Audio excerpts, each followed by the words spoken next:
Hello everyone and welcome to Scorcher Toys at anymoon.com, and let me begin by saying my condolences, because if you've clicked on this video you probably have a broken but very expensive toy. Here is my VF-0A toy, here is the leg that fell off on me, and I am hoping to be able to show you how you can fix that on your own. To begin, you're going to want to grab a couple tools. At the very least you need a Phillips head screwdriver. That's going to be important when it comes time to actually pull some screws out. You also need probably a flathead screwdriver, because you need to pry open this little panel on the door. Now you want to be gentle as you do it. That wasn't the first time I've popped this off, so it came out a little bit easier, but again, be patient, get it in there and just gently lift, and then you're just going to go ahead and unscrew the screws inside. Obviously you're going to want to take good care of these screws. You'll be needing them again later. There's also a screw up here. Go ahead and remove that. And let's take a look. Are these two screws the same? It appears they are. So that would make them interchangeable. You always want to check these things when you're taking something apart. Then, if you haven't done so already, you should go ahead and no need to have that on there. Also, again, be careful, store your parts. Now it's time for some very tough love, and I'm sorry if I didn't mention this earlier, but you're almost certainly going to have to break your toy in order to fix it. You got your leg apart. Now, a little foreshadowing here. I've done this once before. You can see we might be able to close up that gap a little. We're going to try. But you can see there's some fine damage in the front where I've had to pry things open. And on the back there's far more garish damage, but it's the back of the leg. Do we really care? So what we need to do is pry the thigh apart. And on some people's toys, there isn't a lot of glue in there, and it's not so bad to do. Certainly on my VF-0D it just kind of popped apart. So no problems there. On my VF-0A, it was very much glued, so that was sad. So what I had to do, take my screwdriver, jab it very firmly into the back, and just wiggle. Wiggle, wiggle, wiggle, wiggle, wiggle. And eventually, I got a seam. And when I got that seam, I could wiggle, wiggle, wiggle until it popped open. Unfortunately for me, the front was completely glued shut also. So I then began by prying open the top to see if that would help me get some leverage on the front. But as you can see, you get down to this portion right here, and if it's all pinched together and glued tight, you're not going to be able to pull that top part away from each other very easily either. So sheer will, a lot of determination, eventually that part will go. You will be able to get this part to go. When you get that little crack of the glue, that's great. That means you can then wiggle jiggle a little bit to get this piece all the way off, and then you can wiggle jiggle some more and get your leg freed up, and then that'll just come right out. And then you should be at a position like this. So there's a pin at the base of the intakes that this airwalk joint pivots on. It has little screwed ridges on either side. So you have to pry off one of the sides. You don't really need to do both. You should probably do the side opposite of your where the hip connects. So you just take it and pop it off. So that came off obviously pretty easy for me. But let's see if we can get closer. See, there's the ridges on there. So the first time you go to pop that off, expect it to be a major pain in the butt. But now that that is free, we can go ahead and pop off. And when, again, you have this side here, you want to pop off the side that is opposite of that. And actually, this would be a good point if you have a guitar pick to go and grab it. So depending on where you're at, it might have been 45 minutes since you started this procedure, but you are now getting very close. You've got a guitar pick handy, and you can kind of wedge it in there, and you want to push this front piece off that same metal pole that you pushed the leg off of earlier. And there it goes. Pops free. Here's the piece. Now we can take a moment to look at the damage I've created. There was a plastic peg that went into a slot opposite of it on either side that are now broken loose. Here again, you can see they were glued, so that was a big part of my issue. There's a little glue residue left over. So you can imagine, if yours is glued up pretty well, this is going to be a very time-consuming and painful operation for you. But once you've gotten to this point, you can access the culprit. So you can just go ahead, there's this black part here, just push it out. Boom. This is the root of all of your problems. Grab your Phillips, and you are going to remove a screw. Now this screw is a little bit different from these screws that you pulled out earlier. So track this one separately.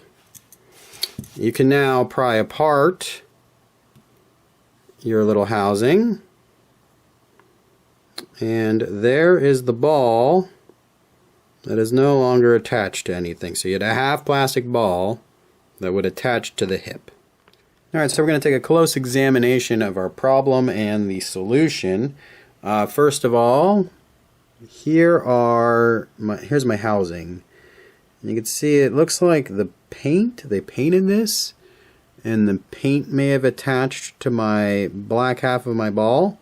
So it might have just been that that ball got frozen up in there. I've also heard people saying that glue has seeped down from some part of the assembly into the socket, causing this ball here to get stuck, which then causes the leg to come free.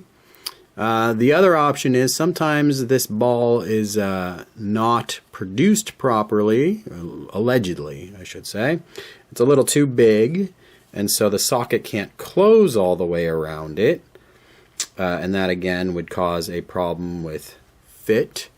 So what the creator of Yeti Stand has done is made some replacement nubs that are just a teeny tiny bit smaller and should assure, no matter what your problem was, you will not continue to have that problem. But if you can't get a hold of that, you're armed with the knowledge that you need to make this ball fit better and maybe be a tiny bit smaller. So you might be able to do a couple things on your own to make that happen.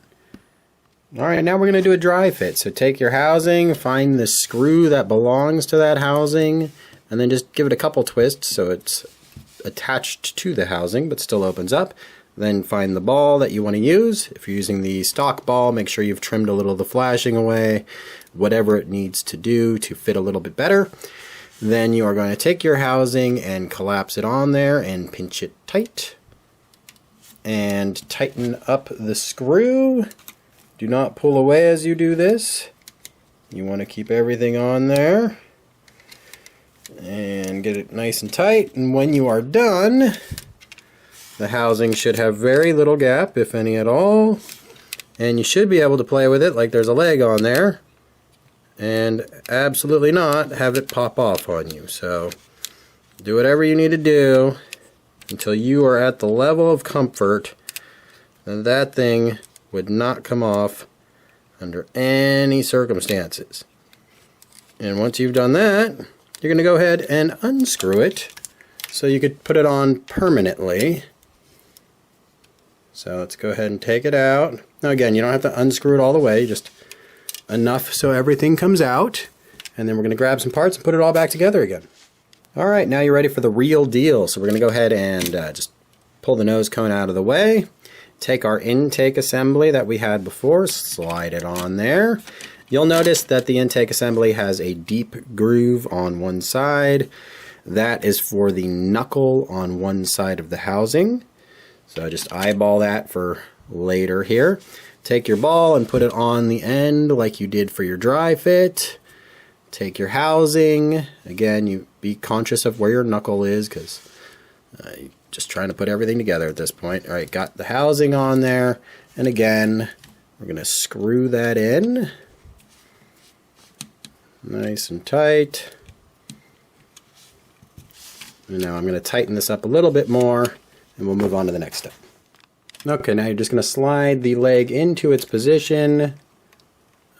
This intake piece might come off, but just like that. So now you can see the leg is all ready just to be reassembled. Alright, so we're going to start by reassembling the top intake. If this pin has kind of come down on you, you want to push it back all the way up. Everything should look just like it is here. And then you're going to take your intake, which looks like this on the inside. You need to fit that pin into this little slot right here. And then you can see the housing goes there. You have your 2 pegs up top, your 2 holes up top. Everything should just fit right back into place. Nice and sturdy. Not too much in the way of gaps here. And then you're ready to move on down the thigh. So when you get to the upper thigh, sort of below the intakes, you have to install the leg. Now watch out, this piece here isn't really pegged into anything. It pegs in with the piece that you have disconnected. So as you go to move this into place, that piece might come loose on you. You want to get it in there. You want to have it wrapped around this piece like that. You got to get in. And that looks like it should be it right there. Nope. Now again, see, I've kind of loosened it out there, so I want to make sure I've got that there, that there. Other piece comes in from the other side, and it's going to be what locks everything into place. So get it in both places. If you have a big ass gap, you're not doing it right. There we go. So now, no gap on the back. So that tells me I'm good there, but I do have a big gap on the front. So this is where I think there's a couple things we could do. One, we know I've disconnected those plastic pegs that I have basically broken. So we can go ahead and use, I think what we really need to do is get some pliers and a rag and kind of collapse as much as we can the top part, because there's that pin with a little notch on it. We're going to try to get this as tight as we can. And failing that, we could resort to glue, but I'm going to try not to do that. Also, now that I've got everything on there, this leg is a little bit loose. So I am going to go ahead and tighten that up a little bit more before I actually close everything up. So that's a good test for you at this point. Make sure you've got adequate resistance on the leg. It's not falling off, which is good, but it's also a little too loose. Alright, so I was able to get that seam fairly tight, and what I did was I took these pliers, wrapped a blanket around the toy, and then applied pressure, and everything tightened up sufficiently enough for me. Obviously I could glue it, I could do a bunch of different things, but I'm just going to now sink the screws back in, and then we're going to call it a day. So remember, you have a screw in the front and a screw right here. I know it's riveting to watch me screw things in, but let's just jump ahead. Screws are in, so now just find your screw hole cover, fat part towards the bottom, and you got to kind of put it in all flush, and then we'll seal right up like that. And then we have we can do our intake cover like that, and then we're ready to see if this thing is fixed. Okay, he looks a little bit drunk, but that's just to show you that the left leg on mine, which is the leg that was broken, now is definitely looser than the one on the left. And that might be because I used the smaller ball that I had gotten separately to ensure that the leg wouldn't fall off again. Actually, it being looser doesn't really seem to be much of a negative. It's certainly stiff enough to hold any poses. So it actually might be a little bit more dynamic now. Certainly, I still have that same extension gimmick. So the legs can extend all the way outward and get that nice aggressive A stance. The leg is clearly, while looser, not falling off. So I would say mission accomplished at this point. Obviously not as good as a toy that was just not broken to begin with. And obviously no one should spend this much money on a toy that would break. And obviously any company selling a toy that breaks this easily should not do so for 300 something bucks. But you know, that's all water under the bridge by the time you get to the point of you're needing this video. So hope this helped. Visit anymoon.com for all of my posts, and thanks for viewing. So it occurred to me that some people might watch this video and be a little frustrated because they don't have access to the Yeti stand smaller balls. And this is just to show you, you don't need them. I have taken the toy back apart, put in the original ball that came with the toy, and it feels now just like it should from the factory. Let's open up these wings a little bit here. It's stiff. It's clearly not falling off. I can use the extension gimmick, which takes a bunch of force.